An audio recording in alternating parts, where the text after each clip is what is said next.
Mga kabunyog mga kabayan, magandang araw po sa inyong lahat. Welcome po sa isa na namang episode ng talakayan natin dito po sa Attorney Enzo Bunyog. Kung hindi pa po kayo nakasubscribe dito sa ating YouTube channel, subscribe na po kayo.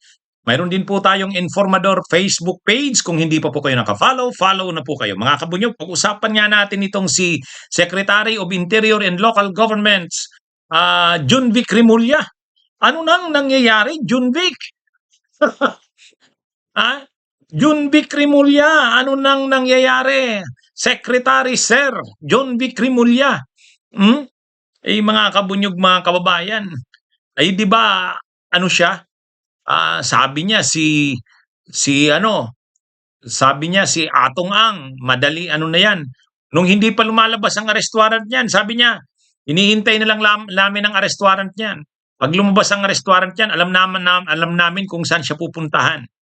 Si Saldico na naman. Ay, nasa Portugal si Saldico. Hindi siya makalabas doon sa exclusive gated subdivision. Depressed na siya kasi hindi siya makalabas. Binabantayan na namin siya. May mga tao na kaming nakaano doon. Oh, tapos wala naman pala. ha? Wala naman pala. Kaya anong nangyayari? Ha? SILG Junvic Rimulya.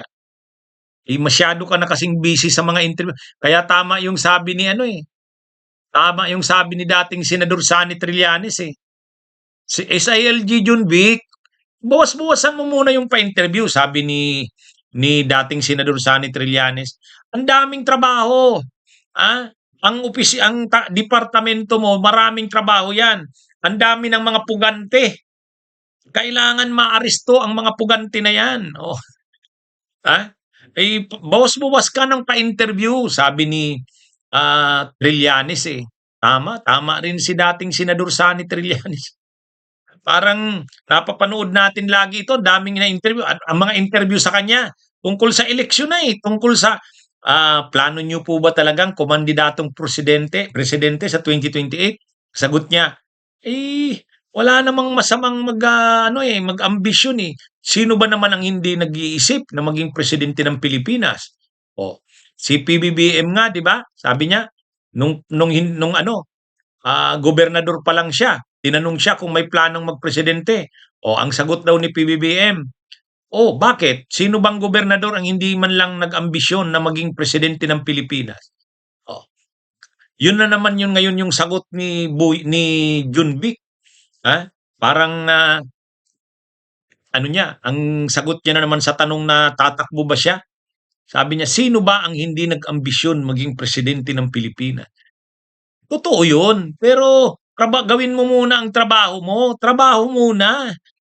Ang dami ng mga pugante na hindi mo naaaresto eh. Nung nandyan si General Torre, PNP chief mo pa. Maganda pa ang performance ng PNP sa mga pag-aresto ng mga wanted. Ngayon wala na. Napapahiya na tuloy ang PNP ngayon. Si Atong Ang, sila Roque, si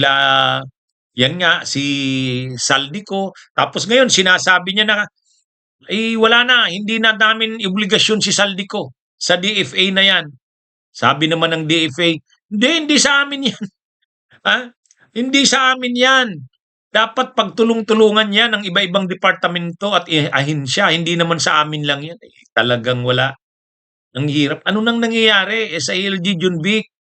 Kailangang kailangang maaresto ang mga na yan. Sila Saldico, sila Harry Roque,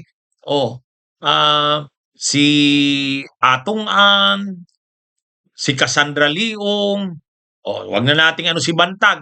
Si Bantag matagal na yan. Kaya lang, yun nga mga kabunyog mga kababayan, nakakalungkot. Nakakalungkot na sa DILG yan na trabaho. Kasi ang PNP sa ilalim yan ng DILG. Ang CIDG, ilalim rin yan ng DILG. Kaya ito mga kabunyog mga kababayan, dapat niya yan. At saka yung mga wanted na mga officials ng SunWest, hindi pa naaaresto yun. Yung kaso ng anomalya sa flood control doon sa mga anomalyang proyekto sa Oriental Mindoro, sa Oriental Mindoro, ang mga naaresto pa lang doon nang surrender yung mga officials ng DPWH ng Mimaropa. Tapos yung si si Saldico siyempre hindi pa. Pero yung mga officials ng SunWest, hindi si Saldico yon. Yung iba, mga directors ng board of directors ng SunWest yon. Tatlo yata yun o apat. Hindi pa rin naaresto yun. O anong ginagawa ng Anong ginagawa ng DILG? Ay, ano bang nangyayari kay Junvic Rimulya? Kung nagbabalak kang tumakbo sa 2028, presidente man yan, vice presidente, senador, kailangan mong gawin yung trabaho mo, ipakita mo yung accomplishment mo. Para manalo ka. Pero kung pa-interview ka ng pa-interview, kahit pa-interview ka ng pa-interview, kapag nakikitang hindi mo na gagawa yung trabaho mo, yung mga mahina yung mga accomplishments mo, hindi ka mananalo kahit ka pa-interview ng pa-interview. Gawin mo na yung kasi binabastos na tayo ng mga tulad ni Saldico. Binabastos tayo ng tulad nila Roque. Iniinsulto ang gobyerno. Wala naman daw nagagawa, hindi nga sila naaaresto. Tama ba 'yun? Okay, sabihin na natin hindi lang 'yan obligasyon ng DILG. Ay di makipag-coordinate na kayo. Mag-usap-usap na kayo ng DFA, ng DOJ. Under ng DOJ ang NBI, maki-coordinate na sa Interpol. Ano ito mga kabunyog, mga kababayan, nakakalungkot eh. Pero nakasentro kasi kay Junvic ang atensyon niyan. Kasi siya naman yung nagsasabi noon na malapit nang maaresto mapauwi si Saldico. Ayan daw si Atong Ang, na rin, tinaasan na ng reward noon, 10 million. Tapos ngayon tinaasan na naman 20 million na. Ano yan eh, hindi pa rin naaaresto si Atong Ang. Yung mga wanted nga doon sa flood control, yung mga sumurrender. Kasi yung mga officials ng Mimaropa sumurrender yun eh. Pero itong sila itong mga DPW, itong mga SunWest na mga board of directors, may warrant of arrest din yun. Hindi naman naaaresto pa. Hindi pa naaaresto yung mga kasama ni Saldico. Anong nangyayari? Secretary of Interior and Local Government, Junvic Rimulya, sir. Huwag mong hayaan na iniinsulto ang gobyerno ng mga tulad nila Saldico at sa kanila Harry Roque, sa kanila Atong Ang. Ipakita mo na hindi pwedeng anuhin ng gobyerno. Parang katulad ng ginawa ni Roque noon, ay ni Tory noon.